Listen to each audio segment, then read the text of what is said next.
ஒருத்தரை பார்த்து உன்னுடைய நண்பர்கள் யார் அப்படின்னு ஒரு கேள்வி கேட்டு பாருங்க. கொஞ்சம் யோசிச்சு யோசிச்சு பதில் சொல்லுவாங்க. அவங்க கிட்டயே உன்னுடைய எதிரிகள் யார் அப்படின்னு கேளுங்க, கடகடன்னு ஒப்பிச்சிருவாங்க.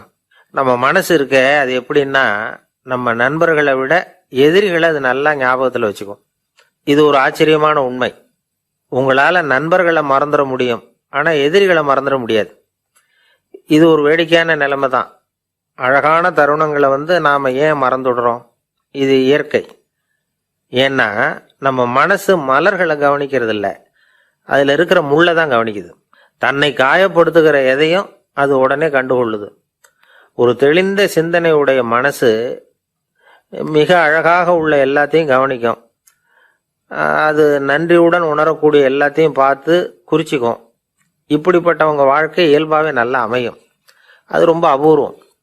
மனசுல உள்ள ஒரு சிறிய அமைப்பை மாற்றுவதை பொறுத்து தான் இந்த விஷயம் அப்படிங்கிறார் ஓஷோ. ஒரு யூத கோவில் இருந்துதான், அது யூதர்களின் மடமாவும் இருந்தது. அங்க ஒரு தலைமை குரு, அவர் ரொம்ப கண்டிப்பானவர். அந்த கோவிலை ஒட்டி ஒரு தோட்டம். ஒரு நாள் காலையில் அந்த தோட்டத்தில் 2 இளம் யூதர்கள் நடந்து போய்கிட்டு இருக்கிறாங்க.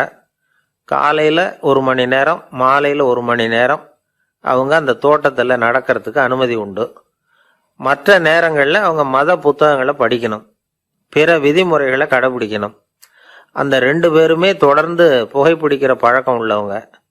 ஆனால் கோவில் மடத்தில் இருக்கிறப்போ அவங்க புகைப்பிடிக்க முடியாது, அது கடுமையான குற்றம். சரி, நாம் தோட்டத்தில் இருக்கிறப்போவாவது புகைப்பிடிக்கலாமா அப்படின்னு ஒரு ஆசை அவங்க 2 பேருக்குமே. இருந்தாலும் பயம்.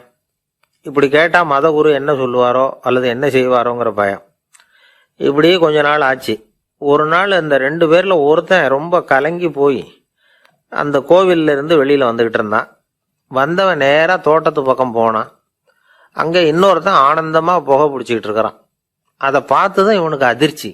அட கடவுளே, என்ன இது, நீ கேட்காமலே ஆரம்பிச்சிட்டியா அப்படின்னா. இல்லை இல்லை, நான் கேட்டுட்டு தான் ஆரம்பிச்சிருக்கேன்னா அவன். அப்படியா, என்ன மனுஷன் இவரு, நானும் தான் கேட்டேன், என்ன கண்ணாபுண்ணான்னு திட்டி விட்டார். இது என்ன கோவிலா இல்லை நரகம்? உனக்கு புகை பிடிக்கணும்னு ஆசையா இருந்தா நரகத்துக்கு போகணும்னு சொல்லிவிட்டார்.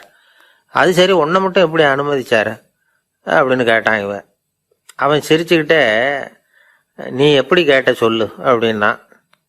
நாம இந்த தோட்டத்துக்கு வர அனுமதிக்கப்பட்டிருக்கிறதே ஜபத்துக்காகத்தானே, அதனால நான் ஜபம் சொல்லும் பொழுது புகை பிடிக்கலாமா அப்படின்னு கேட்டேன். அதுக்கு தான் அவர் சத்தம் போட்டு என்னை அடிக்கவே வந்துட்டார் அப்படின்னா இவன். நீ ஒரு மாதிரியா கேட்டிருக்க, நான் வேற மாதிரியா கேட்டிருக்கிறேன். ஜெபம் சொல்லும் போது புகை பிடிக்கலாமான்னு நீ கேட்டிருக்க. ஐயா, புகை பிடிக்கும் பொழுது ஜபிக்கலாமா அப்படின்னு நான் கேட்டேன். அதுல தப்பு ஒன்றும் இல்லை அப்படின்னு பதில் சொல்லிட்டார் அப்படின்னா. ஒரு சிறிய மாற்றம் தான் இது மிகப்பெரிய மாறுதலை ஏற்படுத்தி விட்டது. மனசு நல்ல விதமா சிந்திக்க ஆரம்பிச்சுட்டுதுன்னா மகிழ்ச்சிக்கு பஞ்சம் இல்லை. ஒரு கஞ்சன் ஆத்துல விழுந்துட்டான். வெள்ளத்துல தத்தளிச்சுக்கிட்டு இருக்கிறான்.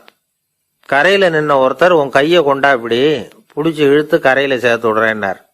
எதையும் கொடுத்து பழக்கம் இல்லாத அவன் கையையும் கொடுக்க மாட்டேன்னுட்டான்.